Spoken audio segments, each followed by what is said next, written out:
Hello, everyone. I am so excited to have you here tonight, whether you're here in the Zoom room with us, slowly filtering in, whether you're watching us on YouTube Live. I'm so excited to have you here. Welcome to Women in Film's monthly speaker series, where we talk to media makers, industry leaders, and industry changers behind the media we love.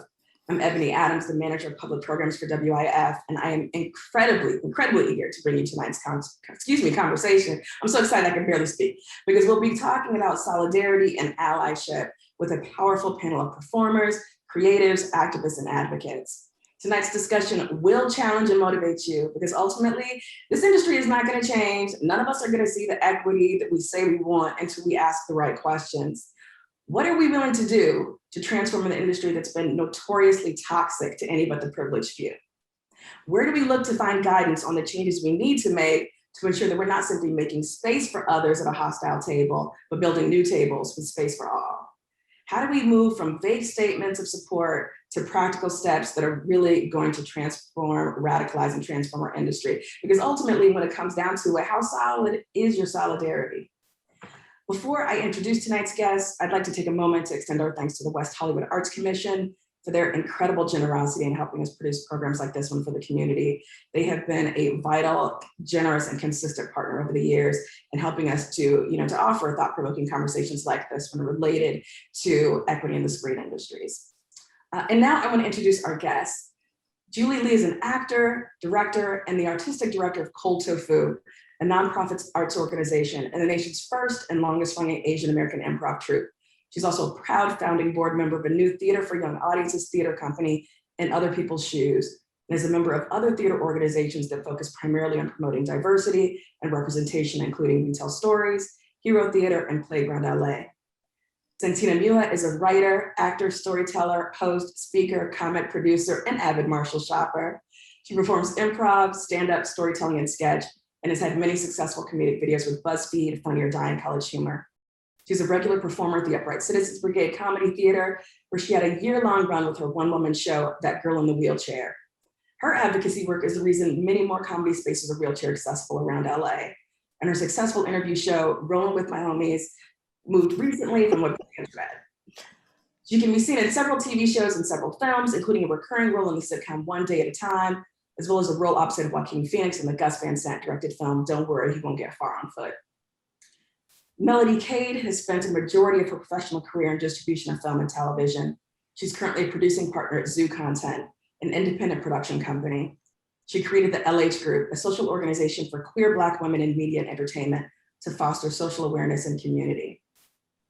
Sandhya Jain-Patel is co-founder and managing director at SRC Partners. She's a passionate cultural producer, producing a full range of cultural competency services and DEI expertise and insights to a variety of media and entertainment clients. Her insights have resulted in stories and characters being portrayed with greater authenticity, nuance, and representation, ensuring creators maximize diverse storytelling to reach wider and greater multicultural audiences. And finally, our moderator for the evening is Maha Chelahoui, who began her professional career as an actor, but in post-9/11 New York, the need for authentic and Arab and Muslim American voices compelled her to quickly transition from actor-producer.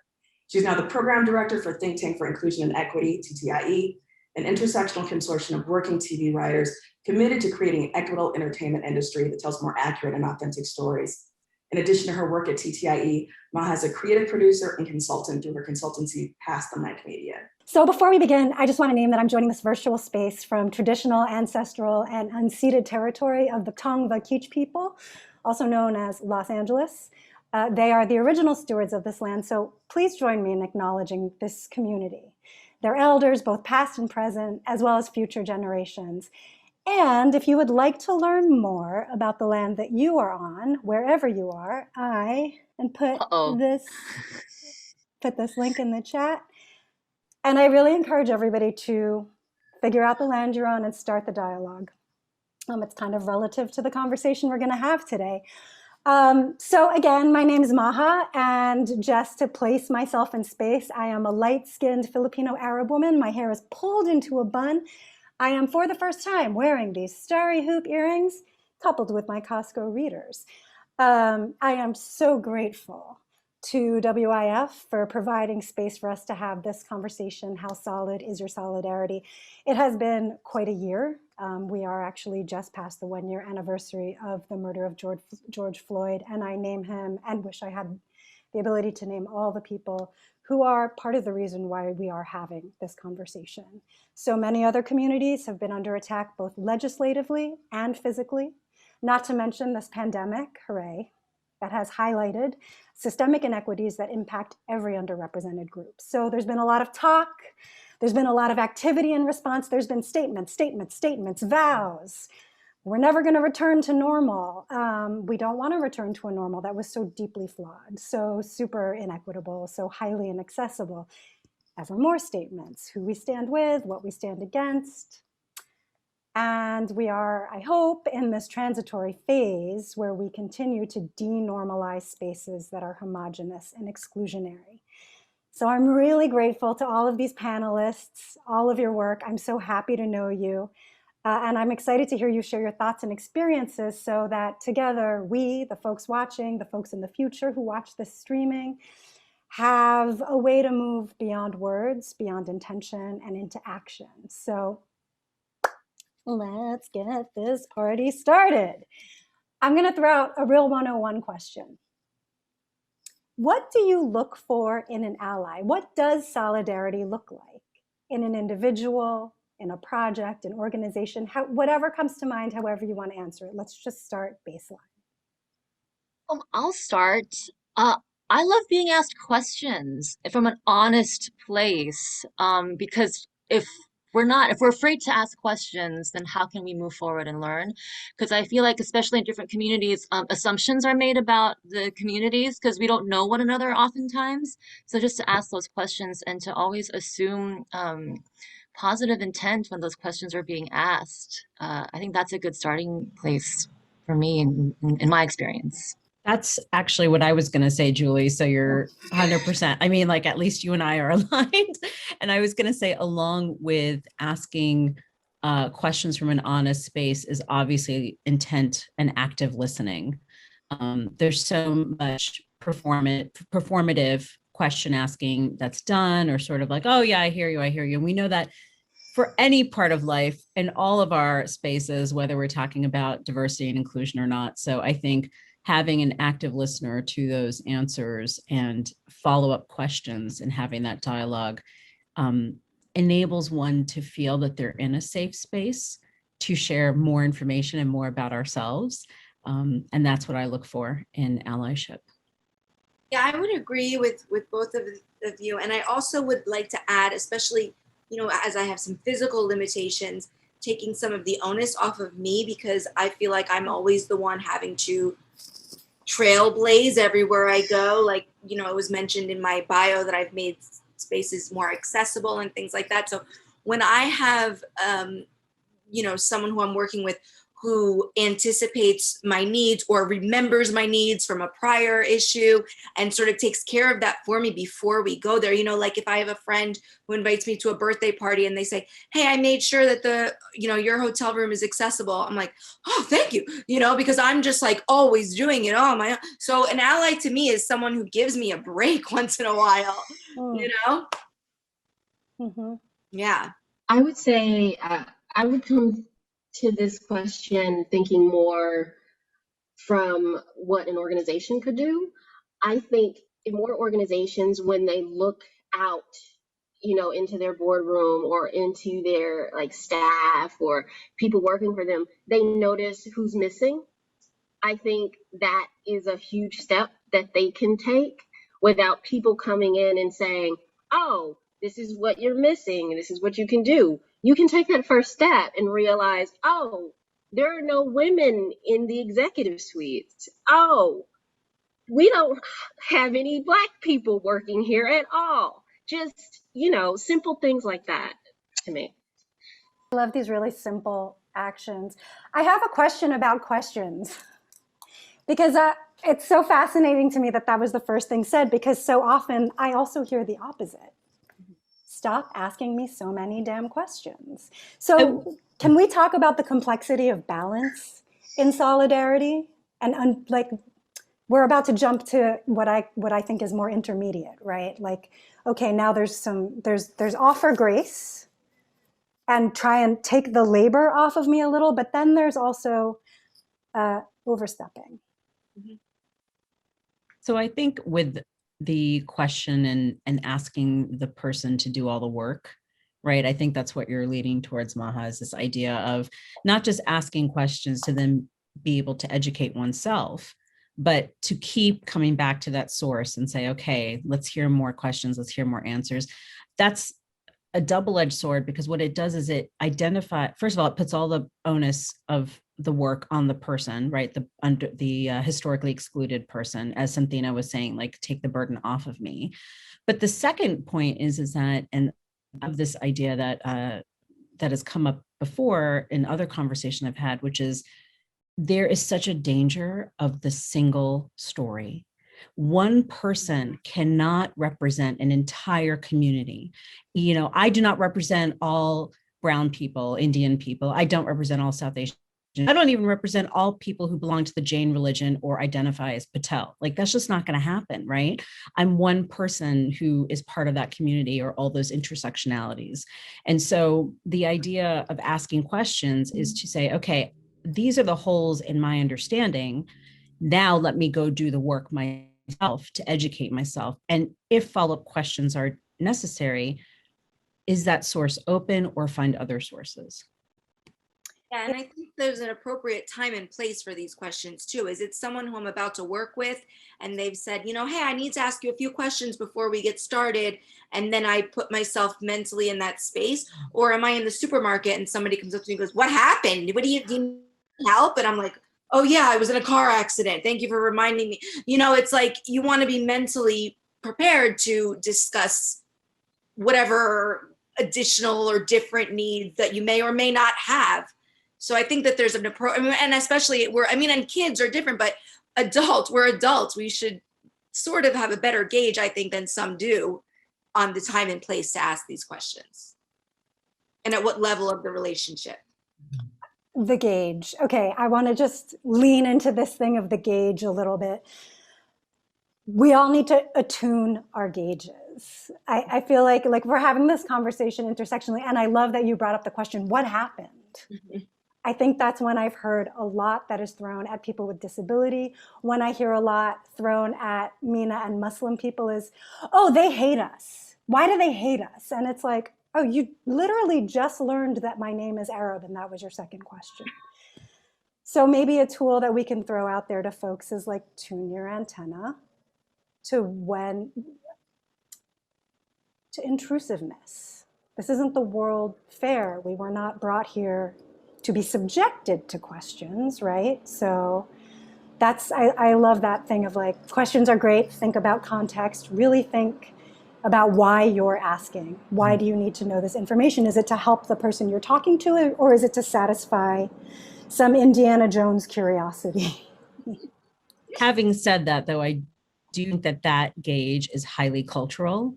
You all know as well as I do, when I go back to India and I see my relatives and they're like, but you've put on so much of weight. Why? And I'm like, hi, nice to see you too. Like, we haven't met in 5 years. Thanks a lot. So I do agree that it would be great if everybody was attuned to the same gauge that each of us come from. But again, that's part of that extending that grace, is to understand that person's, background and that person's culture, and maybe there is a happy medium where you can say, hey, I'm just not ready for that conversation just yet. I think for me, if it were happening less than those times, I could be like, oh, this must be a person who comes from a culture. Like, because I'm Italian too. My nonna would have said the same thing. Oh, you look so fat. It's good for you. She would think it was a good thing. But she thinks it's a compliment. But then I could be like, oh, okay. But when it's just coming at me, like, coming at me left and right. And I just went to the mall for the first time in a year and a half. Longest I've ever not gone to a mall in my life. I'm a Jersey girl. And I was like desensitized to being stared at. All of a sudden I was like, oh yeah, people are staring at me, like as though I was arrived on a spaceship rather than a wheelchair. So if it happened less, like I said, kids, I never mind. It's like, yes, we also have to turn on our gauges too. But when your gauge is just like going haywire, it's hard you might catch me on the 5th or 6th time that day. And then I can't promise you what answer you're going to get. Mm-hmm. That's a Yeah, good. when I'm asked questions, it's funny that you mentioned this, like Indiana Jones curiosity, because you can tell when someone asks you a question and you respond, and they go, "Oh, okay." And it's like they didn't really learn anything about you. It was just to satisfy, it's like scratching an itch of a curiosity, and that's pretty offensive because then I feel like I'm being used to satisfy you. And that's a great point to bring up about like why are you asking the question before you ask it, and that gauge is so important. If everybody could just attune that and just be more conscientious about that, yeah.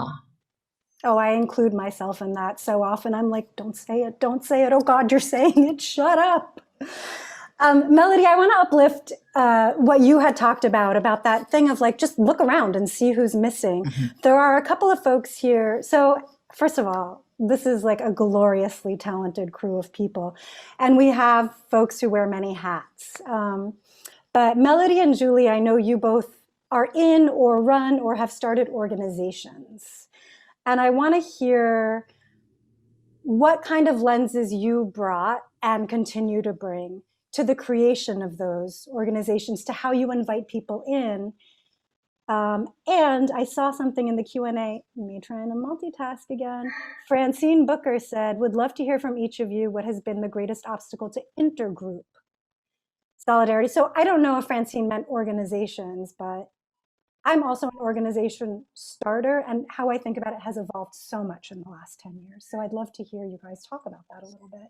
To piggyback off of that question, actually, that's a fascinating question. Like looking at who's missing from your board, right? Because I actually just recently co-founded an organization, a children's theater group, and we just started, so we're asking who's missing from the board, and it's very clear who's missing from our board, But how do you fill, like how do you make those connections if your communities are pretty like defined, and you only know who you know, right? So I would love to have this conversation for everybody, right? To kind of open that door. So yeah, I'm glad we're talking about this. One thing that I've learned through so many years of not getting things right is networking. And I remember a mentor of mine previously at Christie's when I was there said, network or die. And she was right. You don't know another person, Sri Srinivasan, who's like one of the greatest connectors of all time. If you don't know him, look him up and be his friend, because he will connect you to his entire network. And that's what it is. It's not who you know, it's who you know, who knows, like who they know, right? And so I think if we play 6 degrees of Kevin Bacon, that will eventually get to the people that we need to get to fill those spaces on our boards or in our groups or whatever. But it does take a lot of work, and it takes a lot of building those non-traditional pipelines and just reaching out to people, sometimes cold, sometimes just being like, hey, we don't know each other, but I saw on LinkedIn or on, whatever social media that you like theater. Can I chew your ear for 5 minutes for a nonprofit or whatever? I mean, the worst they can do is say no or not answer. I guess the worst they can do is ghost you. Yeah, I think it's also important to get involved with people who are outside of your choir, because I know as a person with a disability, I'm often the first person that someone has really worked with or something, and then they go, we never had this until I met you, and it's like, oh great, so all I had to do was exist in this person's life to get them to start noticing that these changes need to be made. And it's true, so as much as I do with spinal cord injury groups and things like that and people with disabilities, that's very, very important. But I really have found in the past couple of years, it's almost more important for me to be active in other groups and be that voice of like, hey, don't forget you need this, and then bridge the gap between my disability community and the other communities. I think speaking to the initial question, I started the group because honestly, there were no groups for queer Black women in entertainment, and there were 2 for men, queer Black men, and now I think there are 3. So it just struck me how Black women weren't being represented at all, and I I think that lent itself to an issue that someone else I knew had said to me one day, where she said she was tired of seeing the same 3 Black lesbians on the red carpet every award season. And she was like, there are more. And then no one knows, because we just don't have the visibility that our male counterparts do. And I think that tends to be a thing just in the LGBT community. The men are very forward facing. They're very in the public eye and out there. And the women, even though if their roles are crazy important, they're crazy influential, they're not as seen. They're just not, on the red carpet. They're not going to the parties. They're not on the magazines. One of the things I wanted to do was to address that. And also another thing I wanted to do was try to foster community with ourselves. Because to be honest, when I first started this group, I started it 5 years ago. I think I only knew 5 other queer Black women in entertainment. And I knew there had to be more. I just didn't know them. So I just set out to find them. And I have been able to find a lot of them. I'm kind of surprised myself with the numbers, but there are a ton of us. We just don't have the same visibility as the men. So I'm trying to do my part in addressing that. So I have a question for you, Melody. So how did you find more queer Black women? was it like through LinkedIn? Hey, I see that you're a queer Black woman. I started with like my friends. I was like, okay, who do you know? Who do you know? And then I did just do, like, this sounds insane, just cold outreach. But then you hit a number. I think when I hit around 30, I could stop because people were being referred to me. Mm-hmm. So, like, I'm at a point now where other members of the group, they refer people to me. And occasionally I'll do outreach, but usually if I'm doing outreach, it's with like someone with a higher profile. But yeah, I get referrals now. Melody, Awesome. I think you're getting some interest from the viewers. Would you mind if typing the URL of your organization into the chat? Make sure it's set to panelists. And okay. This is such a great opportunity for folks to find out about one another's work. Julie, were you going to say something? Okay, let's see. No, I'm just okay. reading. Yeah, I'm super interested too. I would love to go on that link. It's such a testament to an answer to, oh, well, I would, but they're just not out there. Right. Julie, something you were saying about the board. So in one of my previous lives, I started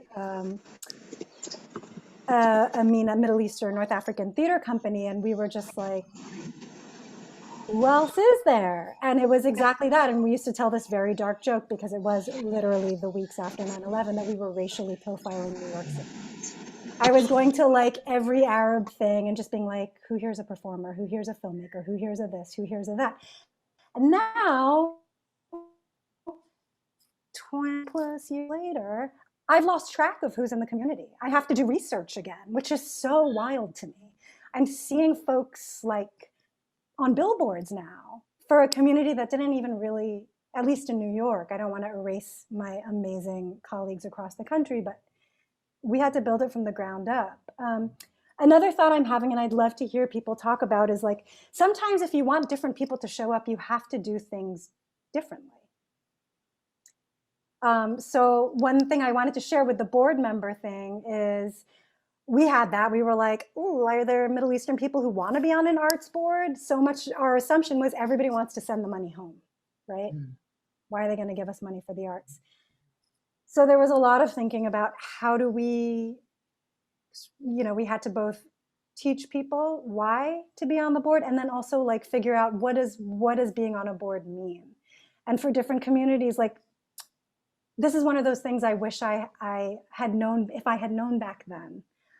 it didn't cross my mind to try to build a different kind of organization. I built a theater company that replicated other theater companies, even though I was serving a population that had never been served before. And there was no Instagram to give me a slideshow to teach me to do it differently or to imagine. Right. So that's where that question was coming from. How do you imagine different ways of doing things, and where do you go for inspiration to do it differently? Those Instagram slides are extremely helpful. I feel like you find a slideshow on anything. There's a lot of information. I've done so much Googling this past year. Can't tell you how many acronyms I've had to Google, but a lot of people are sharing information, and what a fantastic time to be listening and learning. Well, I was just going to say, I don't know what you mean by Instagram slides. I'm actually not a social media person. So somebody please send that to me, not on Instagram afterwards, please.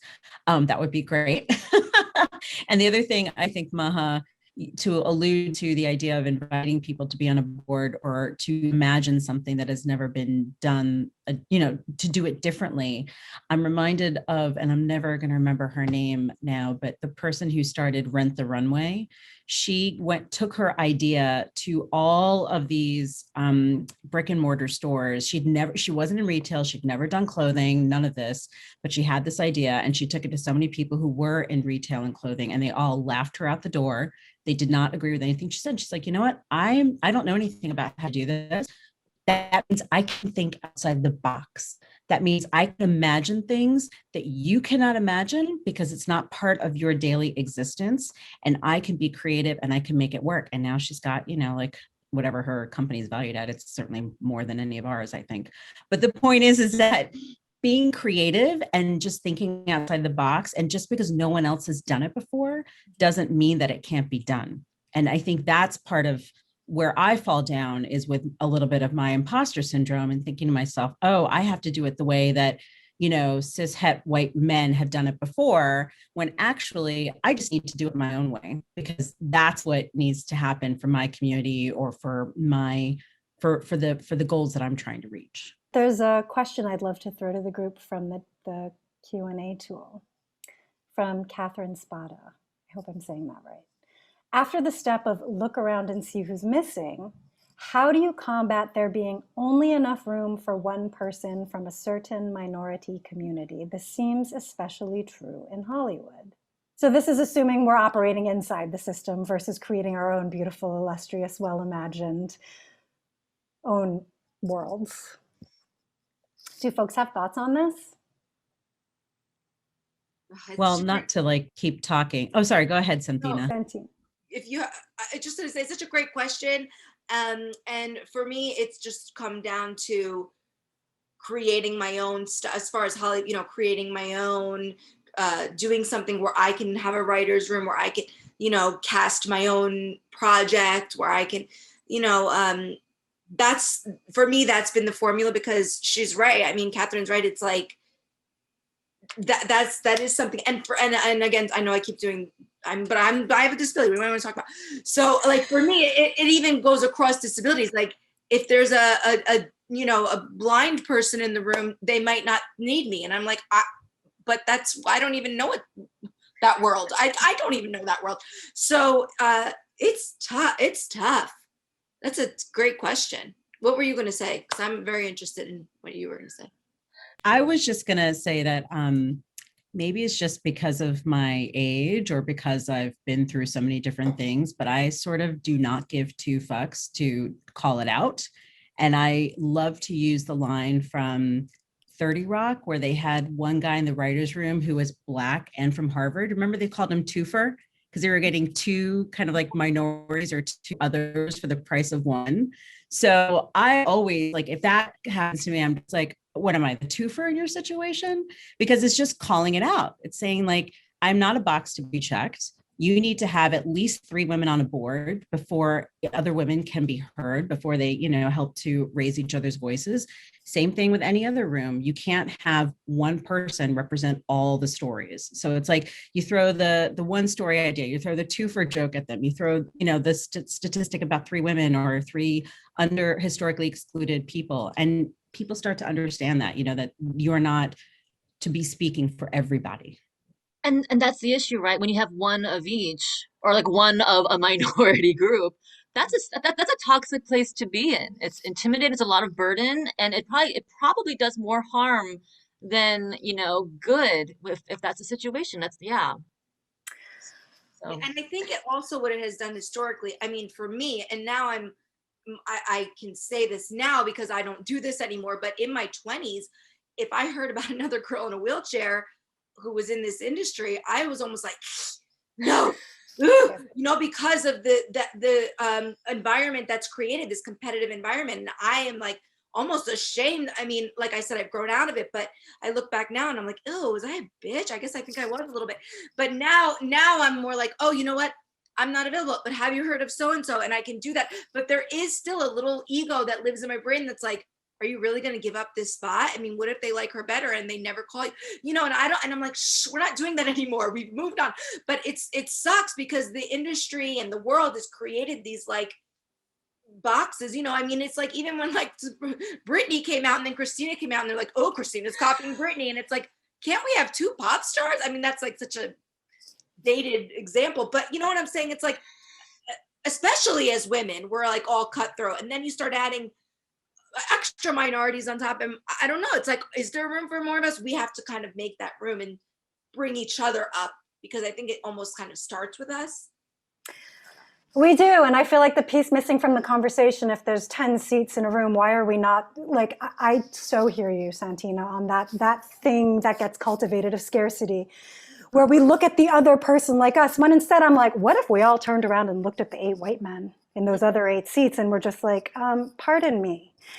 Because one thing that I'm hearing that I'm realizing I need to insert into every space I enter is there is a dangerous misnomer out there in the world that the reason that this person didn't get this job is because some underrepresented individual did. Mm-hmm. Agents are perpetrating this, agents of actors, agents of writers, producers are perpetrating this, people who are losing competitions or not getting into film festivals are perpetrating this. When in actual fact, the numbers still show that that white cis het people are still way overrepresented. So part of the way that I want to combat this is to just keep naming that. And also the other thing I want to talk about often when I enter spaces is the goal is equality. The goal is not, oh, we got a couple of them in here and we even let them talk sometimes. That's not the goal. The goal is equality. We are not there yet. Like back in the 70s, yes, it's a win. We've got a couple of, we did the Benetton thing. 2.0, please, 3.0, 4.0, 5.0. The train has to keep moving. We're not at equality yet. Yeah, I like to say that I'm not here for the diversity seat. I'm here for your seat. fire. Listen, she's like I said, I'm too old to give fucks anymore. Seriously. Beautiful. Let me just check these questions. I should actually say I'm not too old. I'm too experienced to give fucks anymore. Let's just be honest about that. I'm looking at these questions and I feel like we're speaking to one that was the value of representation, but how far does that take us? And what we're talking about here is equity. We're talking about structural change. We're doing it in a roundabout way, but it really is this question of, if you want things to be different, you have to do them differently. Just shunting a different kind of people in doesn't do it. Let me just make sure. Oh, so I want to come back to this question. What do you feel is the greatest obstacle to intergroup solidarity? And how do you feel about that question even, maybe? For me, it reminds me of what I just said, which is the sort of level of competition among us, which sometimes, if there's any sort of that, where it's like, are we supporting each other or are we competing against each other? That to me is something that I still, those lines get blurred sometimes. So for me, that would be the answer, I guess. If that's the question. I'm not sure if I'm answering the question. Yeah, is intergroup like within the same group or group to group? I think across group. Cross groups. Francine, feel free to clarify in the question, but I think inter, not intra. Mm-hmm, Oh. mm-hmm. Did I get that right? Am I having an SAT moment? I am. No, I was going to say the same thing. I think intra means within, inter means across. So Great. Okay. Okay. So the pitting against to survive inside a system of scarcity is one thing. Do folks have other thoughts? Across groups, right? Yes. Yeah. Between this group and that group. I mean, from the theater background, it's super easy to create collaborations. Like you could just create a show, and I've I've learned everything that I know through theater. Same. I was raised in a very insular community, right? It was very white and Asian, and that was pretty much it. And I've done all my growing and learning. It wasn't in college. It was definitely was not in high school. It was in theater where I'm in these diverse groups and learning about histories and experiences of humanity across humanity. And from a theater perspective, collaborations I feel are like a fantastic way to have that inter solidarity learning. We're going to sidebar because that so deeply resonates with my theatrical journey. I also want to just call out that I feel like there is so much intergroup solidarity and it's so underreported on. And people love the story of, it feels so connected to what you were saying, Santina, about how we just get the scarcity. Like there's just an overinvestment in the moments of where solidarity falters between underrepresented people. Mm-hmm. And so little coverage. I mean, I keep learning from social media, which is so embarrassing, but my school did not teach it.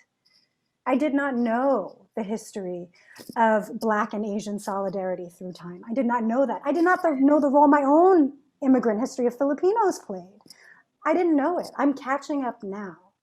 Yeah, I think for all of its faults, because social media has a lot of faults, I think one of the positives is that it has given people control over their own narrative.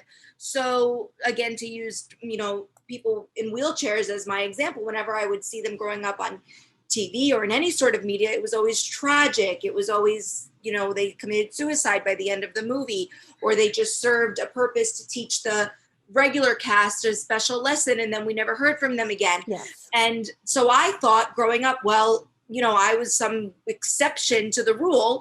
And then, cue MySpace, cue Facebook, cue Instagram. Now I see all of these other very successful, fun, beautiful, whatever, just women just killing it with disabilities. And I'm like, I knew it. I knew there was more. But now that we get to sort of control our own narrative and put our own pictures and not just show the tragic part of our lives, that's helping to open the doors. And then, you can follow hashtags and you can learn about other people in that same way, as you also can learn about your own culture that maybe you only didn't even know about. Maybe you had some sort of implicit bias, which I definitely had growing up, because why wouldn't I? Everybody that I saw told me it was bad to be disabled or sad. So I thought it was.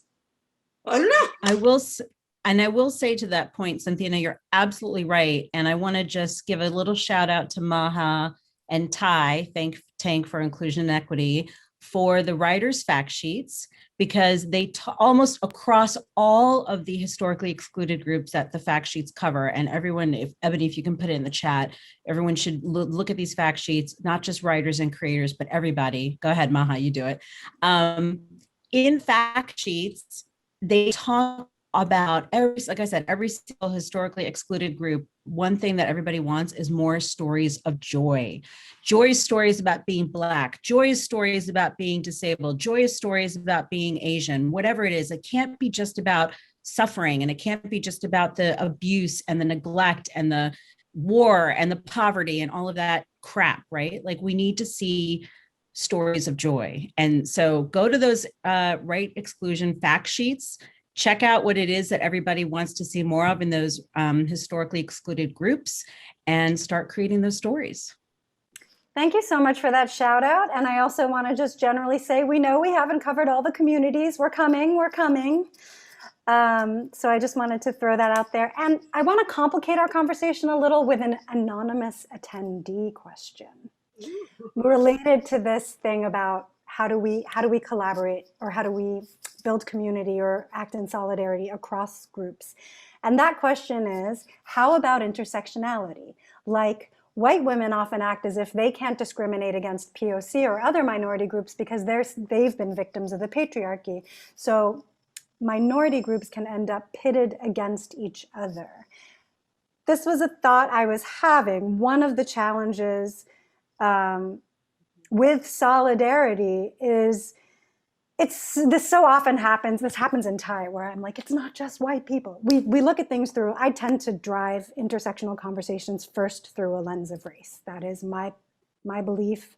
I think you start there and then go through everything else. And I don't know if everybody agrees with me, and I'm cool with not agreeing, because I also think that is oppression that we're all supposed to agree.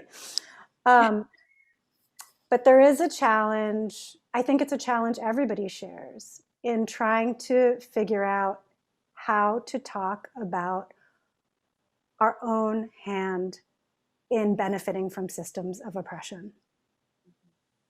And the inability to accept and internalize that critique and view solidarity as a work that is a daily practice and something that you both have to give and receive. For most of us, we have some element of benefiting somewhere from something. And I think the struggle against acknowledging that can be such a barrier to a really fruitful partnership in the struggle against oppression. I agree 100%, Maha. Like when you receive a critique of your blind spots, you know, and you have that gut reaction of, it's usually defensiveness because you're a good person, so you don't intend anything negative, right? But to really examine that for yourself and acknowledge it's not about you. So starting from there, when you receive the critique, it's just take it, learn from it, but it's not about you. So that defensiveness is unnecessary in that space. Just take the note, learn, and be grateful for that critique. Completely agree. And I think on the other side, at the same time, though, it's not about causing, because I don't like when people try to cause competition. Like, I don't like this like oppression Olympics of like which group is more, you know, marginalized, which group is more, because it's really, it depends on the scenario. I mean, no two people are alike, even within, you know, each marginalized group. So you can't say whose life is better or easier on any given day. And so I think that might be where the defensiveness comes from, because it's like, well, you don't know my life. Well, you don't know my life. So I wish that everybody could just be more open and willing to accept that it's hard for all of us. And it's also easier for all of us at certain times. And there's no winning. Yeah, I mean, identity is such a complex issue. And I think, knowing that we all, what is the saying? You can't really understand a person until you've walked a mile in their shoes or something like that. And I think we would all benefit from remembering that a lot, because we all, of course, have to make assumptions about people to be able to move through life and to have like a shorthand or a quick hand on how to be able to manage our daily interactions. That being said, knowing that we have that shorthand and knowing that we don't know the full story of someone's identity, and also just like you said, being willing to acknowledge that each of us has an ounce at least of privilege. Some have considerably more, some have less, and approaching those conversations openly. I am not going to remember exactly what she said about this, but Roxane Gay wrote a really good book called Bad Feminist, which is hilarious. It's really funny. And in there, she talks about different underrepresented or historically excluded groups sort of having this like faux competition. And in the end, it's not about that. It's more about lifting while you climb. And I think, again, another thing to remember, but go read her book or read her column. She's phenomenal when it comes to this stuff. Lifting while you climb. I love that. And Melody, I wanna just, I saw you swaying and nodding, and we have you on mute because you've got some weird background noise, but I am bringing you back into the conversation. Do you want to share what some of your sways and nods were about? I think the thing that was kept going through my head about being a person who's like in an intersectional space is sometimes when you tell someone who also might be a minority in their own right that something is going on, they don't believe you because they're like, well, I'm a minority too, and I didn't see that. But then you have to remind them, but I'm coming from a different place, and that is most definitely happening. So I think that's a good way to be an ally, when you yourself are also a minority. When someone else tells you something is happening and you can't see it, even if you yourself are an oppressed minority, believe them, and that could go a long way.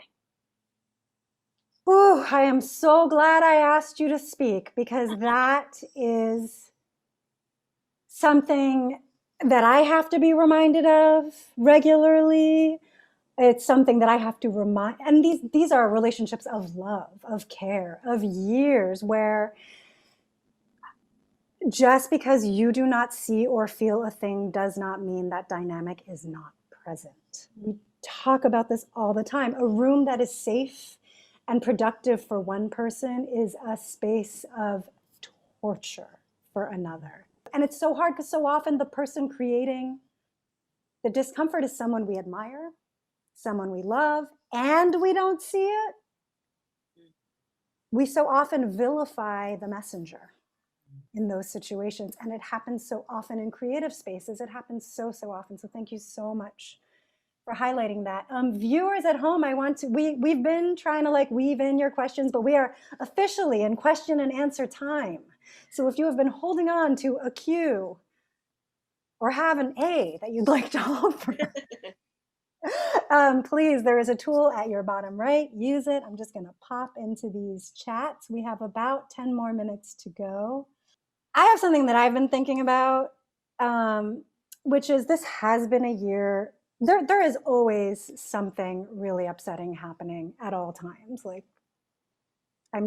this does not seem like a group to whom that is news. But sometimes these events really do take over, and that's happened several times in this past year. And I think it's what has kind of shaken out a lot of the performative solidarity, because there is this sudden panic of we have to do something, and on top of that, we have to be seen to be doing something.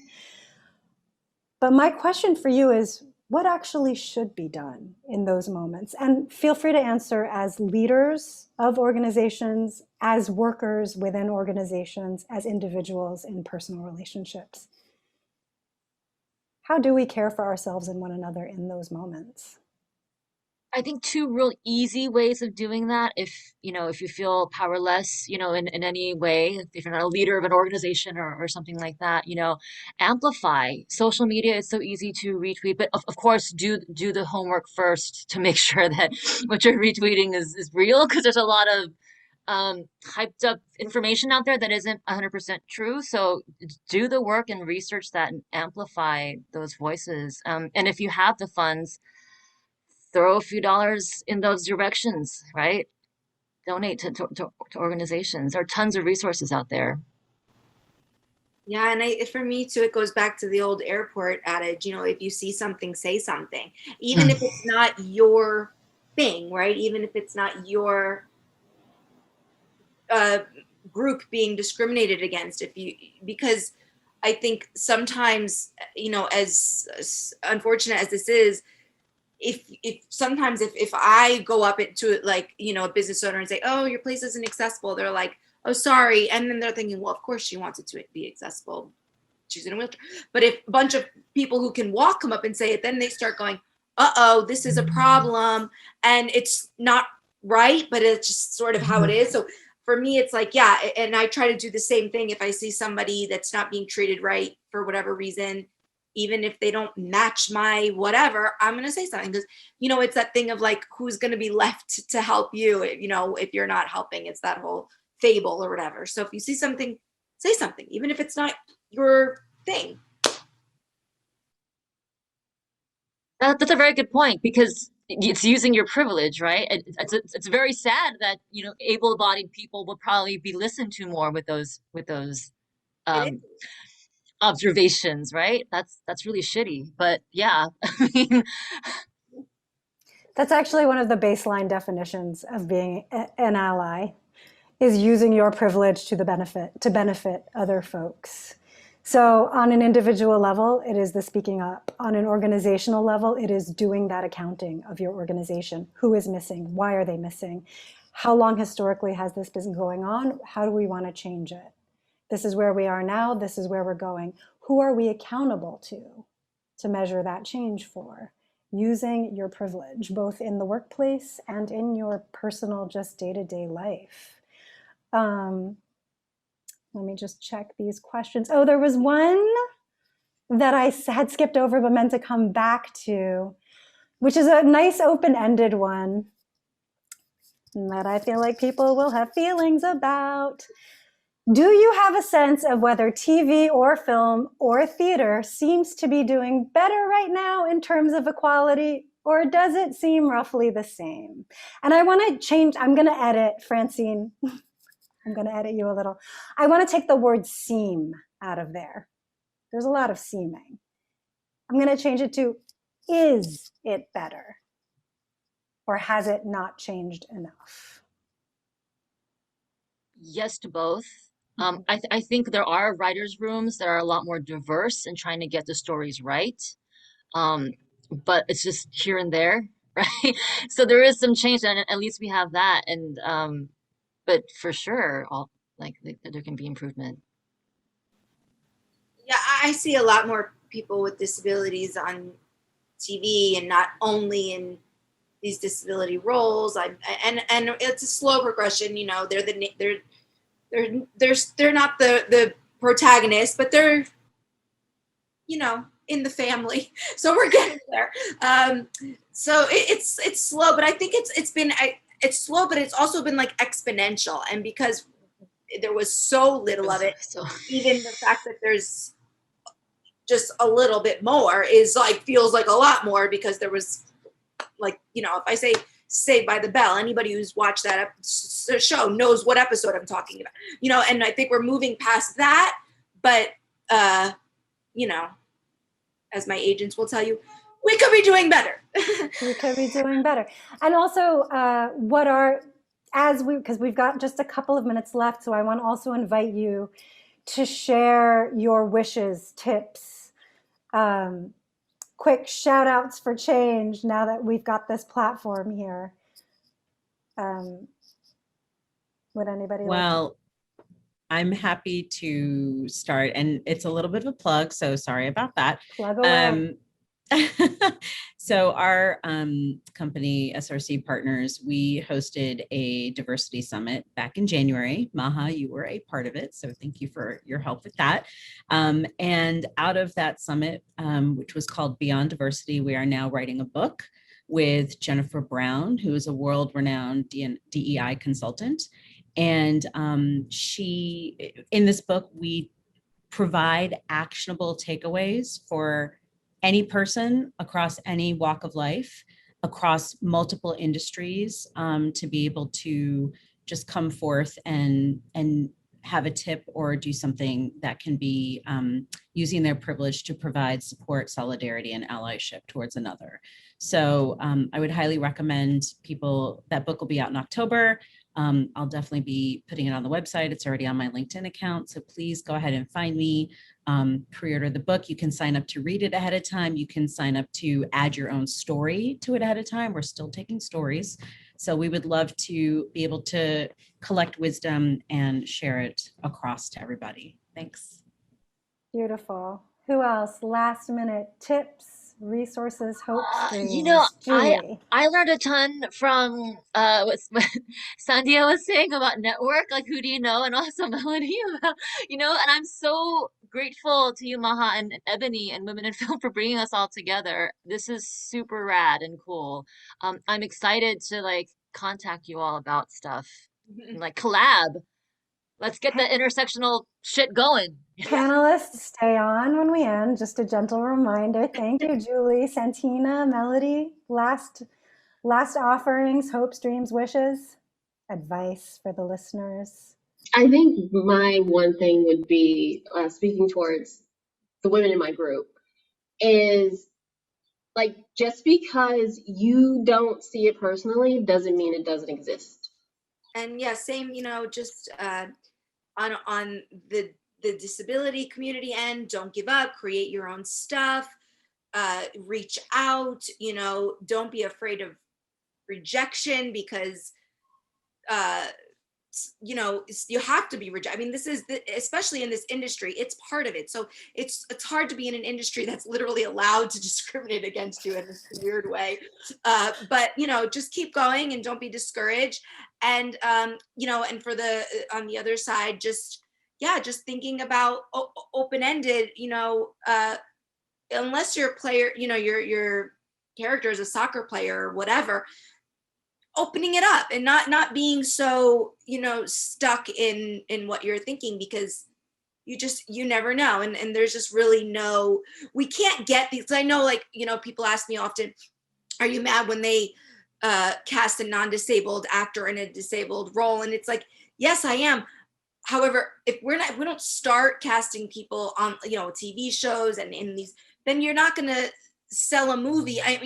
There's reasons why people cast Joaquin Phoenix or Jamie Foxx to play these disabled characters, because they are box office names, and I cannot name a box office name that has a disability. But how are we going to get a box office name if we don't start giving roles to build it up? So it's like we all have to support each other and just keep going, and nobody can give up. We can't.